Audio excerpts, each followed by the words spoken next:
if not, this is life, and Yeah. we'll figure it out, and we'll regather. Regather. um, hmm. That is incredibly annoying. Hang on. Record then Yeah, stream no later. point, We can Sarah. We go, can record and let's stream do that. it. Let's do that. For the Let's heck do of it. that. In that case, I'm Thank you. gonna Thank get you, back Sarah. in on my computer Very and smart. get Yes. off. Well, I'm everywhere. it's just a simple trick, but I really like it. It's okay. This is a good workaround. It is. It is. It's an excellent workaround. All right.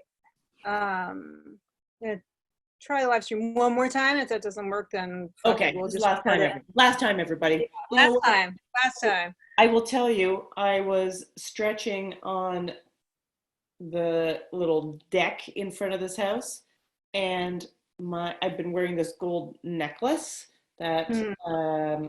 I wear because I had this fear that I don't know someone was going to break into my Brooklyn apartment and steal this gold necklace, which is like one of the few things I have of any value. So I've been wearing it, and all of a sudden I looked down and the charm was on the deck because the necklace broke, and I was like, oh, for fuck's sake! And under the deck is just dead leaves and a weird thing of like water with insects and shit. And I was like, I'm not going to find a tiny little necklace. And you know what? I looked once, impossible. It was like, this is ridiculous. Yeah. I looked twice, and then I was like, what is it? You could just get a new chain. What the fuck? Big deal. You didn't lose the pendant. That's all that matters. And then Exactly. I went for the third time, Emily. And you know what? Mhm. Fucking found that chain. God damn right you did. It's broken. So. I can stream this to YouTube and just Sure. all right. I'm gonna stream it to YouTube and then post the link. Great. Yeah, we'll do that. Fuck it. Fuck it. Yeah, I'm granting Zoom every permission. Okay. Jesus. Fucking fine. I feel like I have been kidnapped. You have.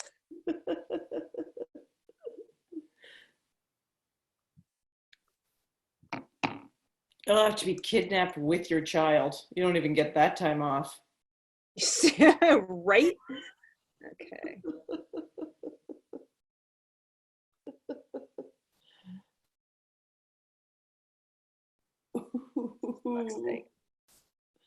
It's true, Jimmy. Nice.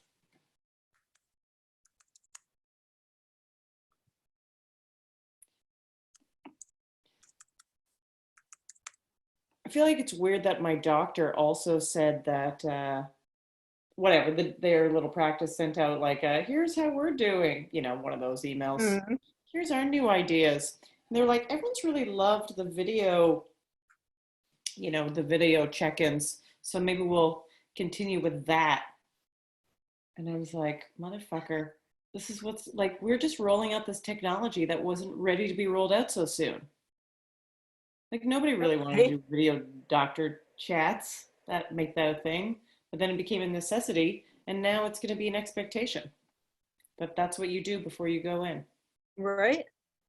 And there's going to be a lot more rashes that are going to go misdiagnosed. I'm just going to say. Fuck it. No, don't like Yeah, it. no, it's not. It will take. It may take up to 24 hours for Google to activate my account because I don't have. It's a live streaming feature from your account might not be enabled. After enabling live stream, it might take up to 24 hours. All right, let's just record and post. All right, fuck it. All right. Live to Facebook. The tank, people. I still got some juice in the tank. Not working. Watch this space. Watch the space. How Rachel Maddow of you. Right. Watch the space.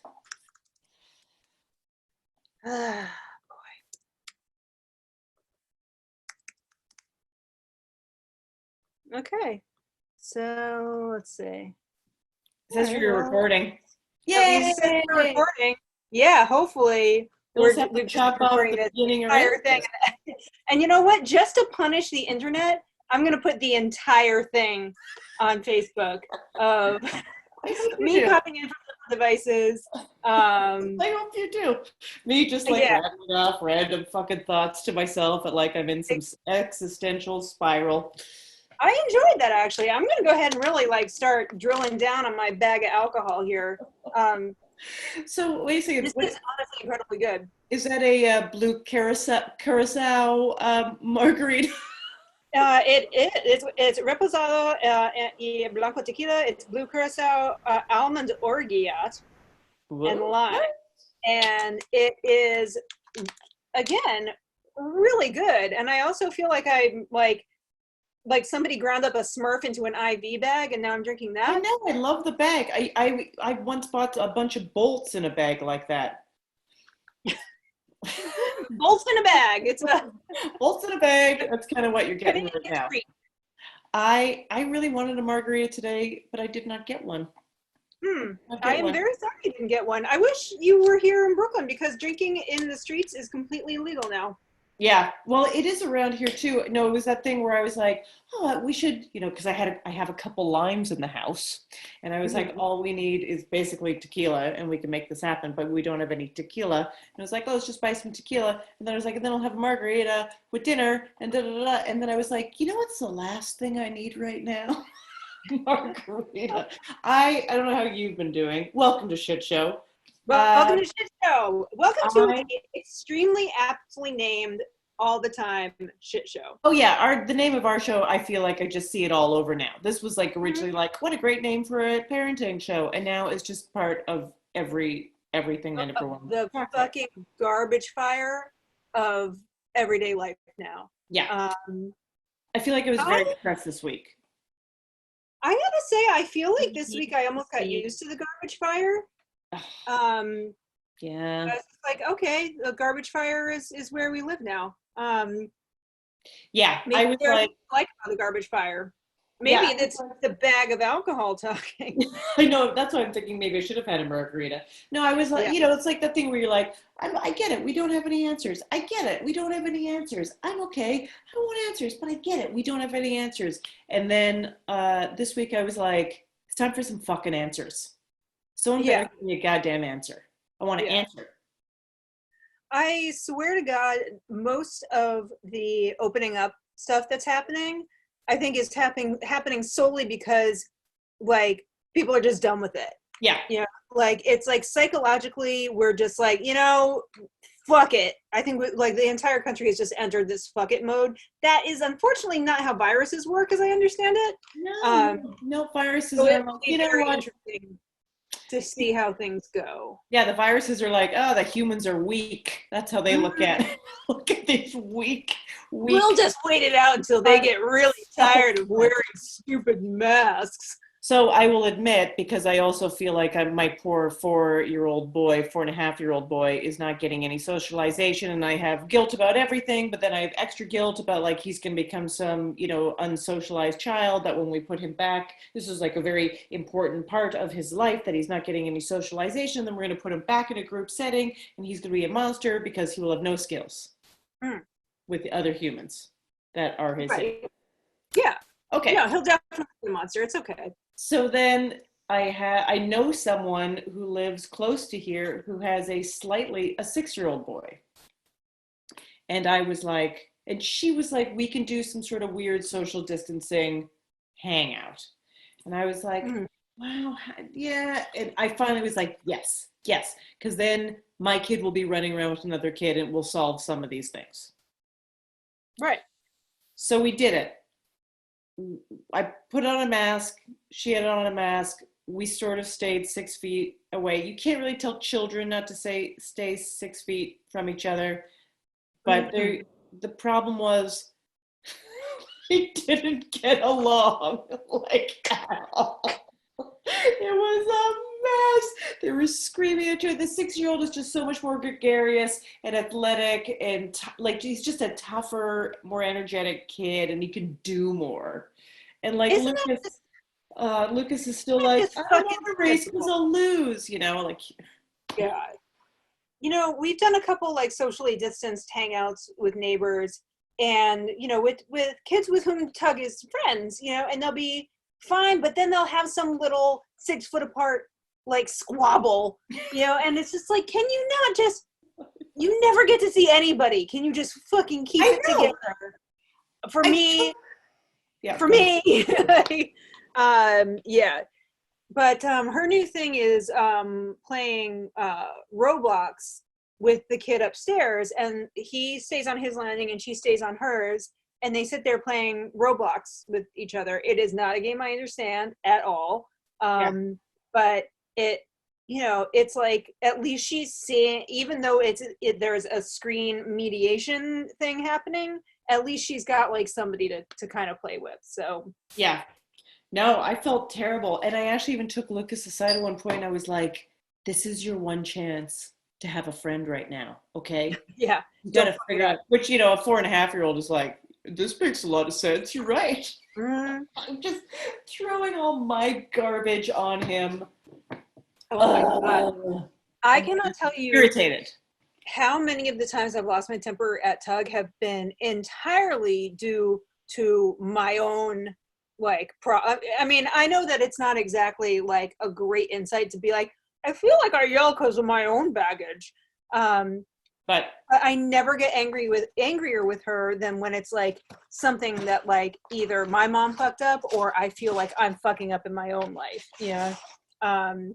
So yeah, the circle goes round and round, and the right. painted ponies go up and down. Yeah. I know. And then we came home and I was like, okay, I guess you're just, I was like being mean. I was like, I guess you're never going to play with that kid again. And Mm. Lucas was like, no, I don't want to. And Mhm. I was like, well, don't you think you have to play with other kids? Like I'm having these adult conversations with a Yeah. 4.5-year-old. I'm like, well, don't you think you want to play with other kids? And then he goes like, well, why can't I just play with you? I was like, You're like, because I don't want to play with you. Get away from me. because I want to rest. Yeah. Whatever that is. I don't really know what rest is. I don't know what rest is. What is rest? Listen, you're going to be very upset with me when I tell you this. Tug has basically pivoted to full-on freelancer hours. Like she hasn't gone to sleep before midnight this entire week. But she will be in, like, I basically got it so she can work on stuff in her room. Like she's working on a graphic novel. But and then I go in there and read to her and whatever. I sometimes stay in there till she falls asleep because we're still doing that. But anyway, she's going to bed very late.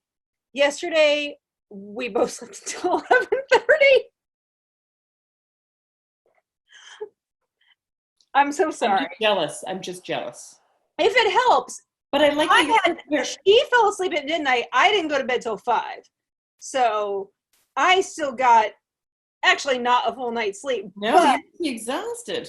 I'm now exhausted on the hours of sleep that I'm getting that are like basically like I'm just a weird third shift worker, and so is she. Like, we had to wake her up to go to her fucking Zoom meeting with her teacher today at 10. Yeah. Oh, as a sidebar, I feel very bad for her poor teacher. Is like, so they have a morning Zoom meeting that I don't make her go to anymore because we have given up. Yeah. But they have this weekly small group meeting, and the poor teacher is just there, and she's got 2 screaming like toddlers in the background, and she's like, so why don't you read that? God damn it, get out of here. Like, can we please just drop this entire fucking charade? Like, So, right. First of all, I like that you're preparing Tug for the gig economy. I think that's really great. I think that's positive. I will say that Lucas somehow has taught himself mostly to read simple books at this point because that's just, I think it's just like the only thing that's really of all entertaining for him. So I did buy him a little clip light that pushes on and off really easily. So basically, when I put him to sleep at the time that we've agreed is the right time for a 4.5-year-old to go to sleep, he just reads in his room. He now just reads in his Fantastic. room. That's perfect. That's So I really have no concept. I mean, when we go to sleep, around midnight, I go Yeah. in and turn off the light, and he's usually Yeah. asleep. But I'm just Oh, like, that's I don't beautiful. know. Yeah. Yeah. Todd told me that she's not afraid to go to sleep by herself. It's just that I'm so warm and cozy. Well, that's I true. know it's very sweet, but I got shit to do. Yeah, they're manipulative little ticks is what they I are. love you. I love you. Now you do. Sure you Yeah. do. I don't know We why I have turned into guests. Richard Nixon for a second there. We have guests. We should bring on Yeah, our guests. let's bring on some guests. We have Yeah. amazing guests once again, Yeah. but even more amazing. Every Right. week, the amazingness increases. Our first guest is the TV critic for The New Yorker, and she is super awesome. And I am literally in the bag at this point, In the so bag. it's just gonna go off In the the rails bag. from here. Let's welcome to the It's Not a Stage, Emily Nussbaum. The Emily, Zoom. Hello. The Zoom. hey, how's it Welcome to going? our Zoom room. Everyone can hear me? The Zoom First of all, room.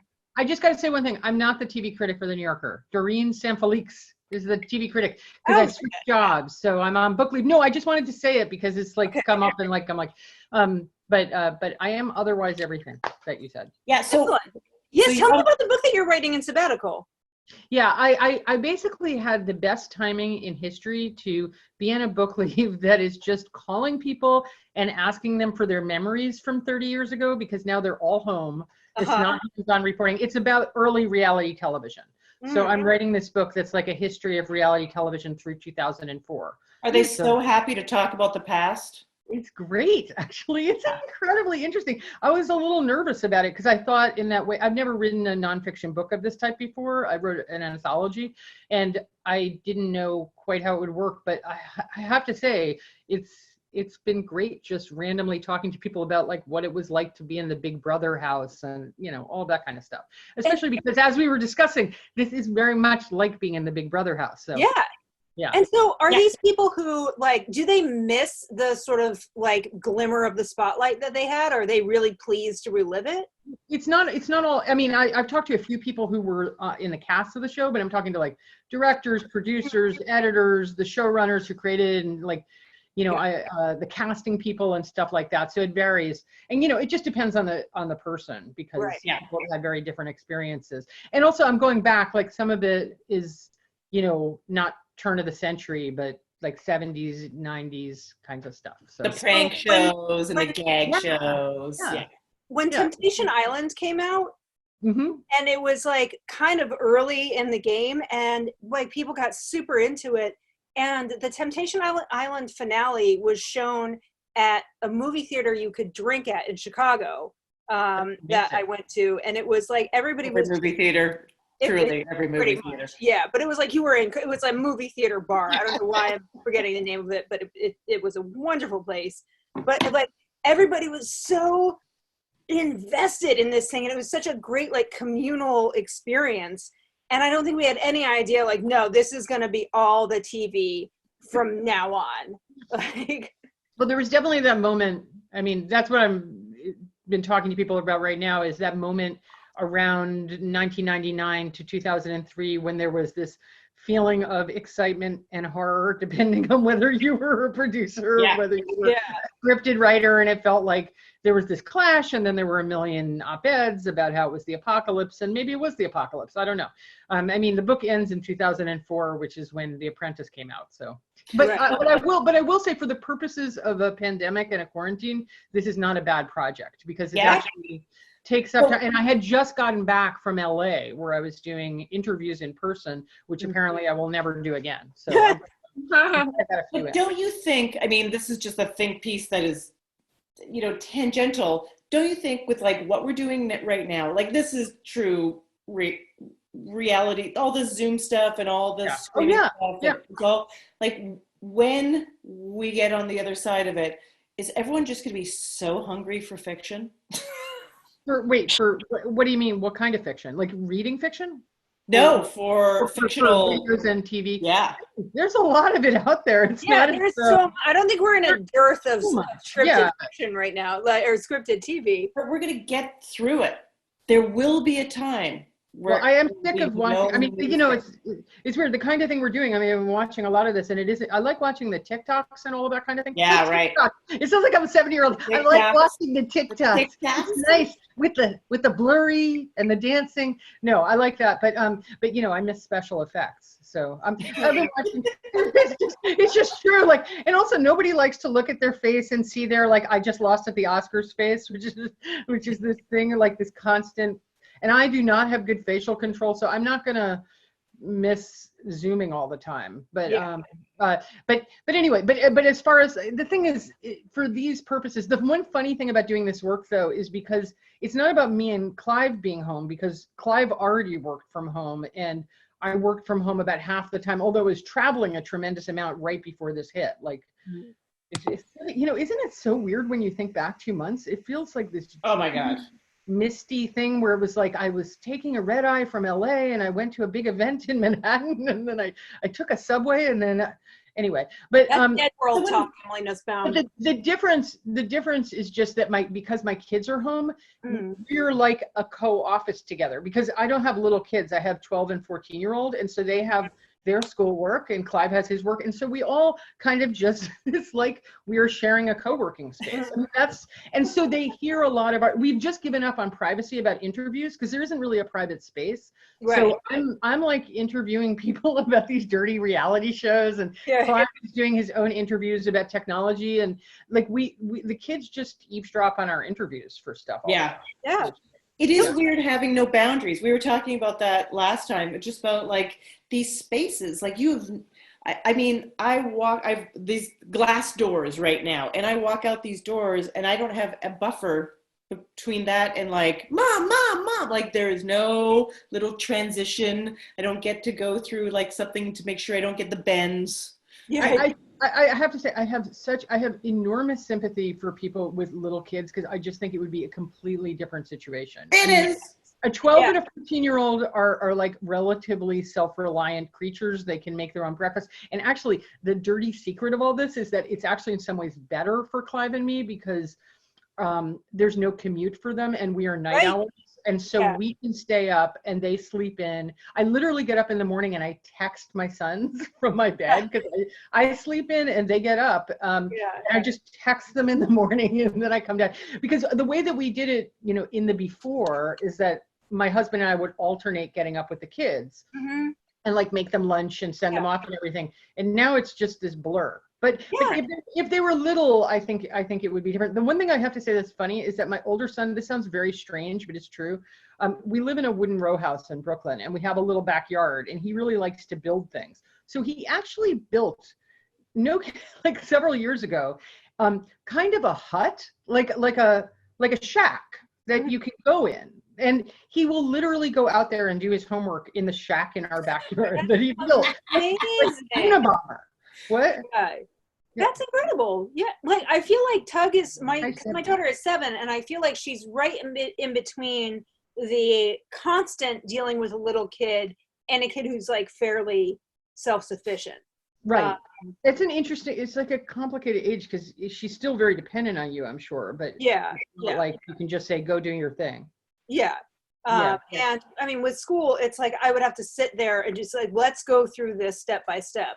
Which is why we've pivoted to just sort of a dirtbag Montessori model. I like that you call it Montessori. Dirtbag Montessori. It's a new. I mean, that's the thing is, like, I don't like if I had kids that were in early grade school. I don't know. I don't think people should pull their kids out of the schools, but I'm sympathetic when they do, because I'm like, what use is it? Like at a certain point, it's just like unschool everyone. With my kids, they're in 7th grade and 9th grade, and I think almost of their own volition, like they want to, it gives some structure. They're just trying to keep it up. But our summer camp was just canceled. And so now we have to figure out how we're going to handle that, which is different. Not only was summer camp canceled, I was supposed to teach a class at a fancy art camp in Maine. And one of the perks of this was would get to go to this fancy art camp for a week. And so they haven't canceled it yet, but they're like, can you come up 2 weeks early to quarantine in Maine? First of all, and also we were going to do a house swap with a woman up there because we're not going to pay to stay in Maine so that I can teach and make less money than it would cost to stay in Maine. And the lady that we were house swapping with was like, I don't actually want to come to New York right now. I'm like, I don't blame you. Yeah. So that's how By the way, window. like, Also, like requisite disclaimer, obviously, I have it good.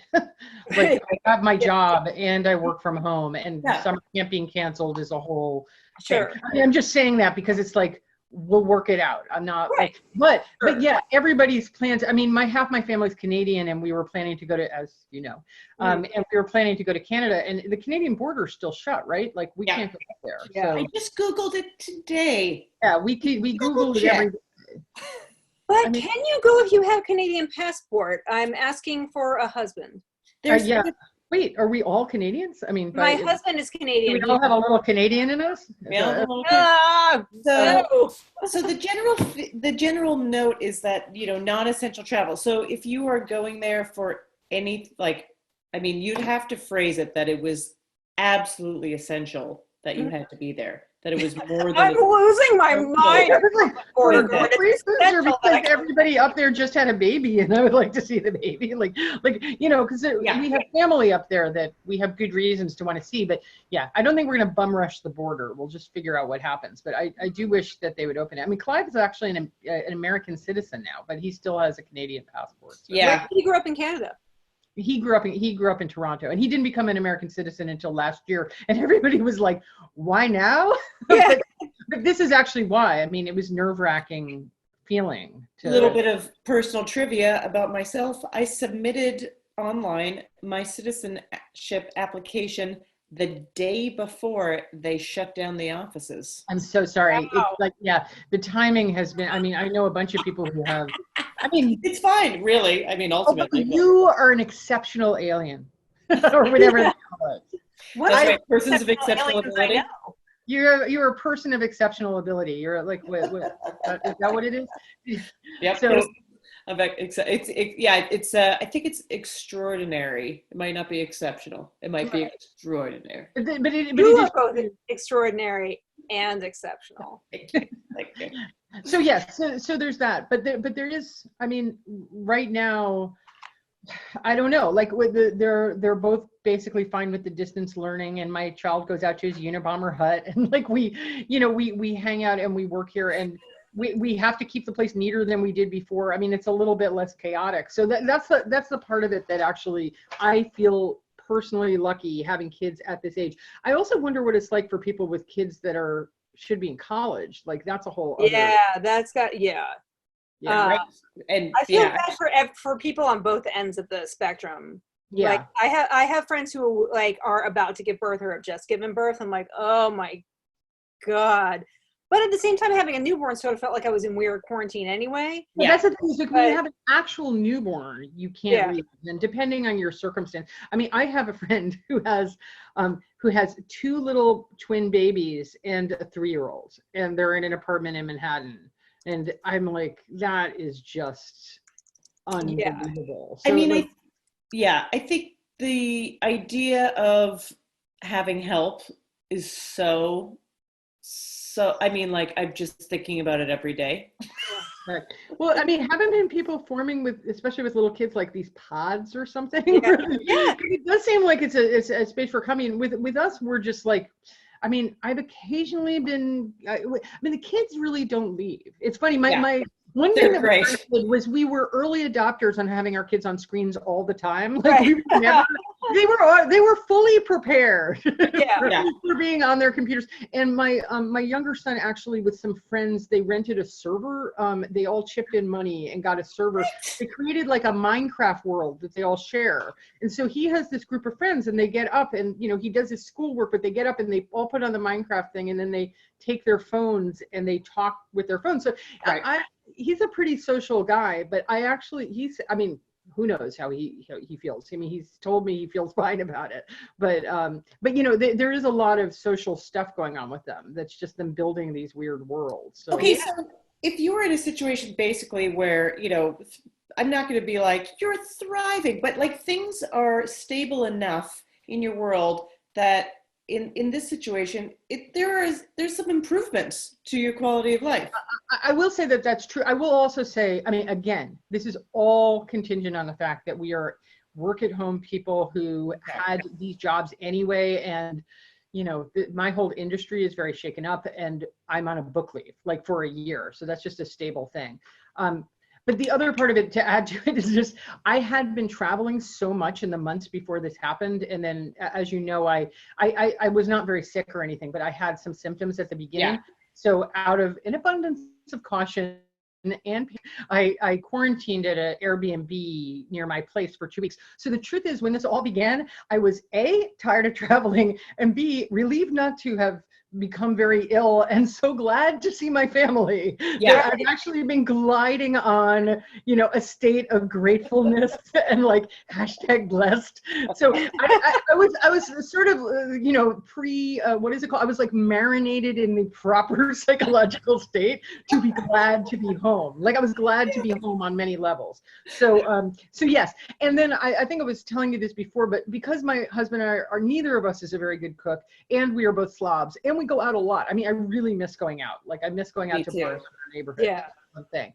But the fact that we're all on top of each other has just made us, we've just raised our game by a tiny bit, but that tiny bit is such that everyone's like, oh my God, there are not dishes constantly. Like, we're naturally slovenly, and this has made us into our version of Little House on the Prairie, where we're like very wholesomely occasionally making a banana bread, so I don't have that much to like angst about in this particular case, but I do feel like part of it is honestly that some of the agitating things that were going on in general has made me more aware of them, but the real truth is the selfish part is the night owl thing. It's such a blessing to be able to sleep in. You guys slept in until 11:30.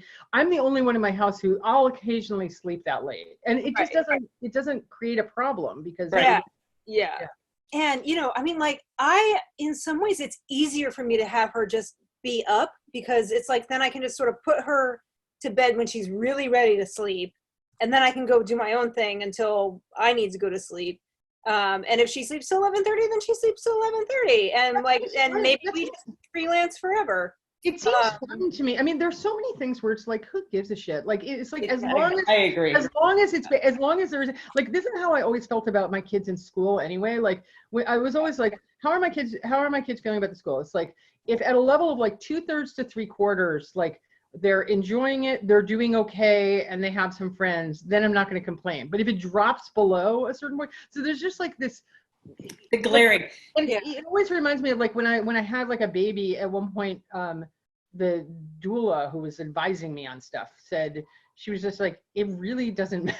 It was just like a great doula, because she was like, who gives a crap what you do for the first 6 months? Like, their brains reboot. So I just feel like, I guess you could carry this too far and be like, they're resilient. Throw anything at them. But I do feel like, barring an emergency or an actual trauma, like I just see no reason to spend any time worrying about my decisions. Well, I've pretty much been at fuck it since day one. But all right, we should. Emily, it was such a pleasure to talk to you. So nice to see your face as well. Yes, nice to see you guys too. That's the sad part, is every time people get on Zoom, they're like, "Hello." I know. So nice. But anyway, it was good. It was good to see you guys, and have a good conversation with Sarah, and say hello to her. All right, thank you. Bye. Thanks for joining us. Bye. All right. All right, so our next guest is a writer, an actor, and an abortion rights activist. Please welcome to the podium, stage, whatever the hell we're calling this now, Sarah Thayer. Sarah. Hey, hi. Hi. How you? Oh, wait, hold on. Mute. I have you muted. I'm gonna unmute you. There we go. Mute. Hi. Now, hi. Unmute me. I watched that whole segment and my heart was going out to especially seeing Emily, because last time I saw her was a year ago. We went to, I live in Los Angeles, but I'm always keeping current in the New York theater scene, as I do. Right. And Phoebe Waller-Bridge brought Fleabag to the Soho Theater for a limited engagement. That's right. And as I also often do, people that I meet on Twitter, I'm like, hey, let's go have a drink. Let's meet in a public place so maybe you won't murder me. And we'll go and have some fun together. And Emily and I were friends on Twitter. So I just said, hey, do you want to go see Phoebe Waller-Bridge do Fleabag live? And she said, yes, of course. And it was absolutely wonderful because we went and we saw it. We got to sit in front of Phoebe Waller-Bridge do her magnificence. I mean, the whole first season of Fleabag is based on this play that she did. Yeah. Second row, I treat my friends well. And then we went out and had dinner afterwards. And it was literally right after my husband announced that he wanted a divorce. So I had all this like just vomiting of feelings towards Emily, who was my Twitter friend that I'd never met in real life. And she was very, she was strict with me. And I like that. Wow. She was like, I think you need to examine yourself in this situation. And maybe, yeah, she was very sober, I think is the word for it. Yeah. That is, sometimes you really like need that in a person. And I feel like it would be. Yeah, I need that from a relative stranger that I've never met before. Yeah, well, I think better with strangers because it's like there's no baggage. Somebody's just like, I'm going to give this back. Great. I was like, well, you did win a Pulitzer Prize. Right. So I suppose I should give you some credit. No, I feel like if it was my best friend, I would be like, shut up. Yeah. Right, exactly. Pick me if it's your best friend. But if it's a Pulitzer Prize winning television critic, you're like, You'd be like, Yeah. huh, what you're saying makes sense to me right now. were you like from other, have you seen any shows play out in a way that I could? Yeah. Point me towards some plot point show. heavily used. Point me towards Paradise Hotel or whatever the reality show is that I need to be watching right now. Divorce Hotel. There should be. Right. Hotel. There should be a divorce hotel. Except there would be too Great much idea. sagging flesh. No one would watch it. I would absolutely watch a sagging flesh show right now because I need to feel seen. I know. Yeah, Look, like I want I'm pro sagging flesh. a show called Hi Jane. Everything's going to shit. Listen, those roots are actually dark. It's not like They you have look great good. roots. Honey, Yeah, I thought I was so excited. I haven't seen my natural hair color for probably 30 years. So I was really excited. And I, of course, as we all want, I wanted to have just the distinct way Susan Sontag skunk stripe going on that I could Yeah. I could be like, yes, let it go. I'm an intellectual finally. But I don't know. I don't see a lot. I don't even see a lot of wiry shit, but I do have one eyebrow hair that is about 2 inches long. And then Oh, I have those, the whiskers, the cat I'm whiskers massaging that grow it. out I'm of your gonna get it. eyebrows. grow my baby, grow. Yeah, I pulled one out. I was like, what? It's kind of pretty thrilling crazy. to find out all about your body. Like I'm totally letting my bush grow, loving it. I stroke it like a beard. Now I am like a Marxist intellectual. I'm finally the intellectual that I always wanted to be. Listen, this doesn't have anything to do with parenting, but I have never had my area dealt with by a professional in any way, shape, or form. Like basically I like whack it back with like a pair of child's craft scissors when it gets too unwieldy. The kind with the weights? You won't nip your labia with any sharp tips. That's Yeah, good. yeah. I support that. But I'm like I feel like, it's that feeling of like having missed an exam after like fucking off in class, for all semester. I'm like, should I have been taking care of my whole pubic area for the past 30 years whenever my pubic became an area? Like, I don't know, man. Like, I went through a weird period when I lived in Manhattan before I had kids. By the way, I have 2 kids. They're 19 and 14. So I'm on the other end. People. Of the spectrum. those aren't kids. Yeah, the people. We'll get to that later. But I did, remember like the whole, you guys might be too young for this, but like the J sisters. We're going to have Brazilian bikini waxes for everybody. We're going to rip all your asshole hairs out and you're going to love it and you'll never go back. I never went that far, but I did try to groom into what Jill Soloway used to call a nacho, where it's like a neat triangle of Right. like a tortilla chip of hair Yeah. on the Mons, and then nothing, the undercarriage clean. Huh. I tried a little bit of that, and I think for some reason, can I get really gross here? Please. Yes. Ask permission. Okay. For some reason, I don't know why. Like I'm, I'm so naturally blonde. Not, but I felt. I think that my pubes are a little coarse, so they grow out a little thick, and I get ingrown hairs. So I was like, well, maybe I should try electrolysis. I'm fucking pubes. Like, what am I doing? But I remember going to a Russian woman for a while in Soho, and her telling me that the straw that broke the camel's back was her telling me her mother's recipe for Thanksgiving turkey. Because I was like, I'm cooking for 30 this weekend for Thanksgiving. And she said, oh, you must do it like me. You must do it the way I do it. First, you rub mayonnaise all over the outside of the turkey. Oh my God. And then you put apples and mayonnaise inside of the turkey. And I have like a vomit reflex when it comes to mayonnaise, which obviously I'm controlling right now. Not a mayonnaise person at all. While she's inserting a hot electronic needle into my hair follicles to kill them. And I just laid there thinking, like, none of this is worth it ever. We need to let the fucking wiry, scraggly hairs take over. I don't care if they scrape anything going in and out of me. This is feminism, right? We Right. let our hair scrape a penis if it has to. If she hadn't mentioned mayonnaise, though, would you have gotten? You mean To if this she'd point. done like a very tasteful, savory turkey recipe? Exactly. If with she was just like stuff Like it a in fire roasting, roasting. Yeah. rosemary thyme, brining, Right. 24 hours, and then Half air a fry. lemon. Yeah. No, I don't know. It's hard for me to separate it now because I just Yeah. associate it with, I associate all, what's the term for denuding?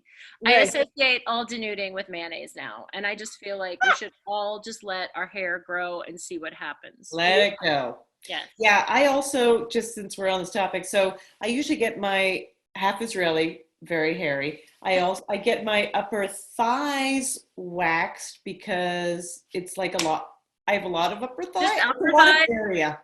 Well, you probably get a good discount because you're just getting an upper thigh, right? Upper thigh, and then I usually get a French, as they call it, the French Do you- bikini. Do you haggle when you go in?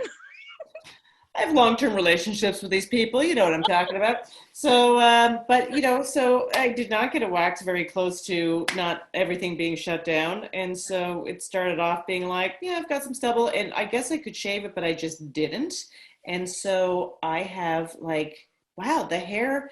I think my hair at some point growing will just stop. I feel like I have that hair that just stops growing, but I don't think my leg hair will stop. Hmm. Like, we've got some good 2-inch hairs growing out of my top thigh here. The Right. pubes don't either. But like I said, well, I'm 51 years old, so you start to not grow that much leg hair and stuff when you get older. So I'm kind of proud of the hair that I can grow now. I'm sort of like, go, yeah, let's see what's going on. Your skin is absolutely Get dewy, and I on. feel like we need Your to have hair. some sort of like routine talk. Like, I'm stop talking about your kids. I want your skincare routine. You know what I'm talking about, like when older women's legs are like shiny and not a lot of Totally. Yeah. stuff. No, my dad stopped Get growing that a leg little hair. bit. So Right. what do you want to ask me about my kids? Oh, I've got so much hot goss. So are they living with you right now? Well, my son was in college in New York City. He was at Parsons, and he was planning on. I know he was planning on coming home at spring break anyway. Yeah. Because he's a bit of a homebody. He's my cooking kid. He loves to cook and he makes amazing food. But he was like, well, I just want to come home for spring break. So he was going to come home anyway. And then it weirdly coincided with the beginning of quarantine because it was like March 11th, I think. Yeah. when he came home. And he had been with his boyfriend for a couple weeks before that. So they came back together. And it was before they were even advising people to quarantine for 14 days. But I was like, okay, we're going into this thing. We don't know how long it's going to last, but you guys have already been together. in New York City for a while, so it's okay if you still see each other. So my son has the sweet quarantine life Yeah. because he's been able to see his boyfriend this whole time. Oh. My son is the only one in our house getting laid, basically. Yeah. That's Which is very sad. So for me, anyway, I'm happy for him, sad for me. yeah. Anyway, a week later, his roommate, Josh, who is an amazing kid, packed up all of their shit because they were, you know how all the announcements about what the schools were going to do trickled out at this weird pace. It's like, yes, you can stay in the dorm. Yes, we're still going to have classes. And then it's like, oh no, we're not going to have classes, only online classes, but you can stay in the dorm. And then that changed in like the matter of days. So my son's roommate, Josh, packed up all their shit, brought it to a UPS. I mean, boxes of, it's two gay guys. They've got boxes of shit. My son, because he cooks, quality cookware. Josh packed it all up and shipped it here. And Josh didn't feel comfortable going back to his family. So I said, just come here. And he came here. He quarantined for 14 days at my house. He did not come close to any of us or leave his room. It was very weird. But it's ended up being, I love having a kid. I call him my foster quarantine. I love having an extra kid in the house who is not my kid because in a weird way, it makes me and my children behave better. Yeah, that's right. There's someone in the house that we are being semi-performative. I mean, he's seen some ugly moments. He's witnessed our rock bottoms at this point because we've all been together for 2 months. It's what happens when people get together and stop being real. Exactly. Well, we started being real. And then we stopped, and then we started, and then we stopped. But as it turns out, Josh is like my buddy. And in fact, my son even said, like, I feel like I made friends with Josh so he could be your friend. Josh and I have a 19-year-old gay male in my house who is hilarious and great. We listen to Charlie XCX together. I made a list of movies for us to watch together. Look at this. Mommy Dearest, Stepford White. The check marks are the ones we've already watched. We watched All About My Mother last night. Amazing. We're just working through a list and we watched we're watching Mrs. America on Hulu. We watched Better Things together. He will watch all the TV that my kids, because I've been, as far as their entire lives, is all they've known is me as an abortion rights activist person who's screaming about feminism all the time. So they are tired of it. Yeah. They don't care. But now I have this fresh meat in my house. Right. You're like, right. Yeah. Beautiful. That is like, oh, wow. Yeah. I want to watch that movie with you. And I want to watch that show with you. And it's kind of amazing and fabulous. It's like, I feel like I didn't give you guys any quarantine tips. I mean, listen, I got the quarantine tip I needed, which is adopt a gay son's boyfriend. But it's too late for you guys. I want to. I need to kidnap somebody. I want to give you. I want to give your viewers and listeners just a couple of good tips. Yes. One is, listen to Meryl Streep read Heartburn by Nora Ephron on Audible. That's a really great tip. wow. Make yourself sweat once a day. Make sure you said skincare tips. That's my big skincare tip. I think if you sweat, it pushes the blackheads out of your pores. Fantastic. It also increases hair growth, apparently, because I'm having a lot of but just to chill yourself out, just like masturbate if you don't have a partner. You guys are lucky. I mean, you're probably so fed up with your partners at this point, but I'm single and that's kind of a drag. Listen, I gotta say, under quarantine, fuck the pain away. I recommend you have a little kid. When are you supposed to fuck? No, I think you're supposed to do it like Tenement Museum style. They were just doing it in the same room. And it would be like creaky, creaky, creaky, creaky, creaky. I think that's what you're supposed to do. Right. Mm-hmm. Well, we'll see if I feel real sexy these days. I'm on the other side where I'm like, I just read that study that, of course, it's the Dutch government who's like, you know, we told everyone not to have sex, but now we're like, single people, sex is normal and it's a need. Everyone needs to have sex. So we recommend you get a sex buddy. And I kind of feel like, That's amazing. can you imagine our government releasing any kind of statement like that of like, we know you need to have sex. It's very normal. I don't want Donald Trump acknowledging You're right. sex buddies in any way, shape, or form. But if we had like a real government, sure. Right. I'm trying to think of someone in his administration that I would even like hearing that New from. Zealand.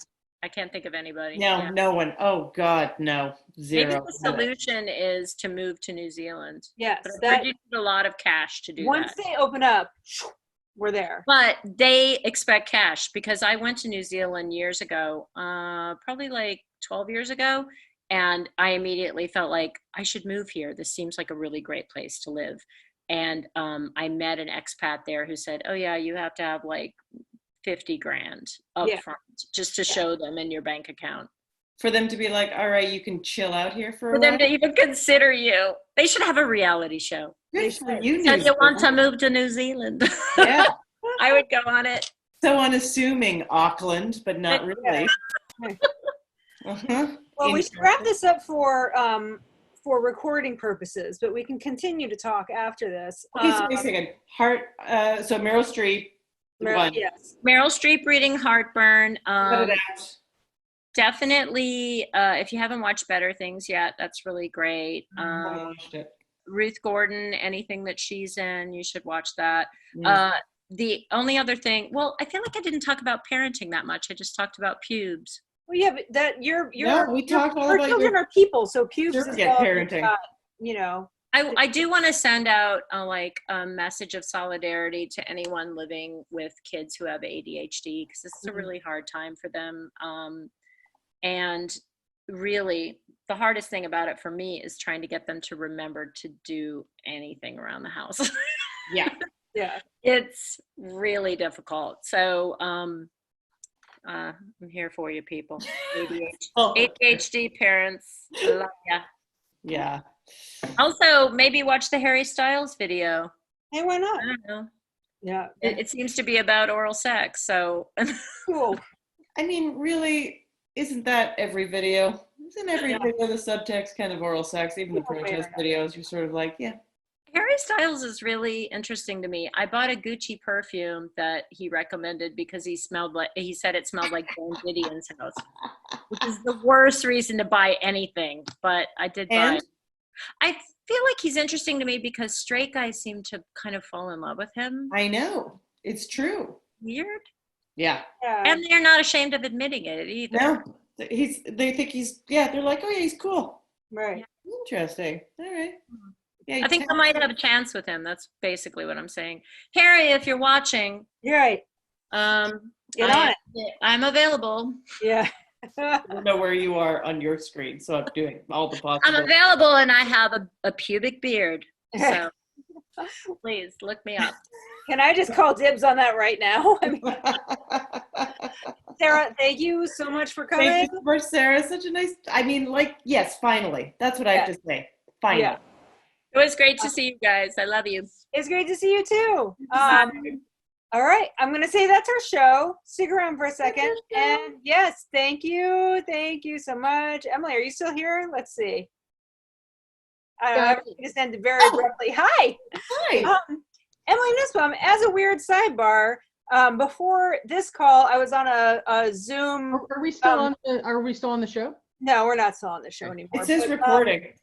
But I guess I can stop that. Yeah, because I don't want to be recording right now. Yeah, stop cloud recording. Yes.